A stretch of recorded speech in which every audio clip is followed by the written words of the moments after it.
Bonjour et bienvenue sur cette vidéo d'explication du projet Basket Game. Ce projet a été réalisé dans le cadre de notre deuxième année de BTS Système numérique. 4 étudiants ont donc travaillé sur ce projet, 2 informaticiens et 2 électroniciens. Comment pouvons-nous définir le basket game?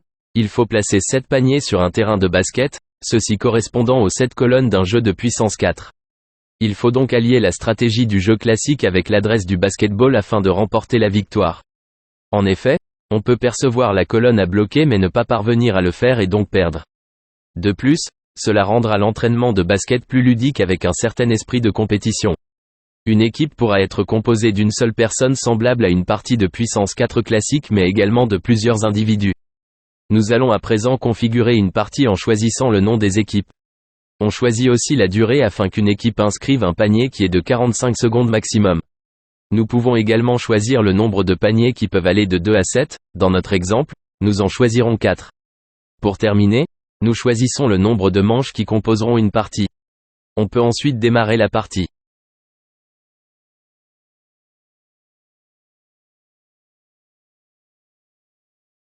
Lorsqu'un panier est inscrit, le ballon est détecté grâce à un capteur infrarouge placé sous le panier.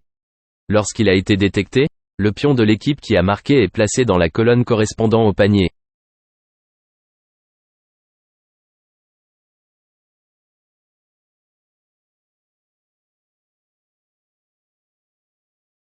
Le vainqueur est affiché sur la télévision, ainsi que sur la tablette.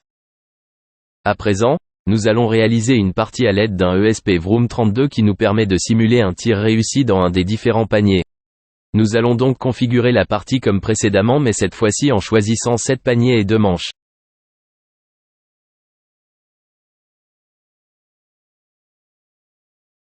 Lorsque la tablette se connecte au simulateur, la LED passe au vert.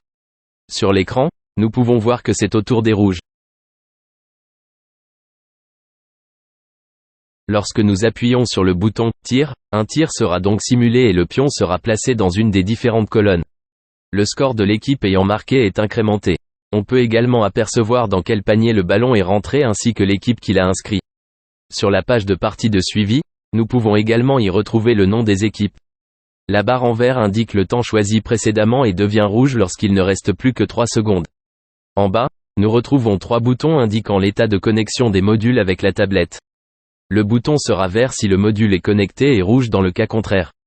Lorsqu'une manche est finie, une boîte de dialogue s'affiche. Celle-ci permet de lancer la manche suivante.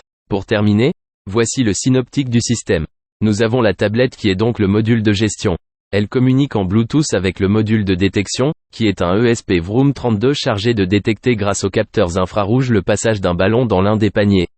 Le module de signalisation, un second ESP Vroom 32 permet d'afficher le temps restant grâce à un affichage LED et d'indiquer à quelle équipe c'est le tour.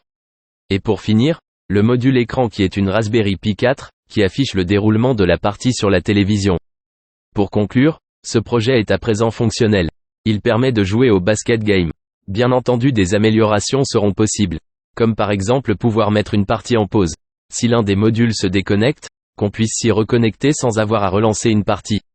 Avoir accès à différentes statistiques et à un historique de parties. Ou bien encore ajouter des modes de jeu, comme par exemple une course entre 2 participants avec seulement 2 paniers.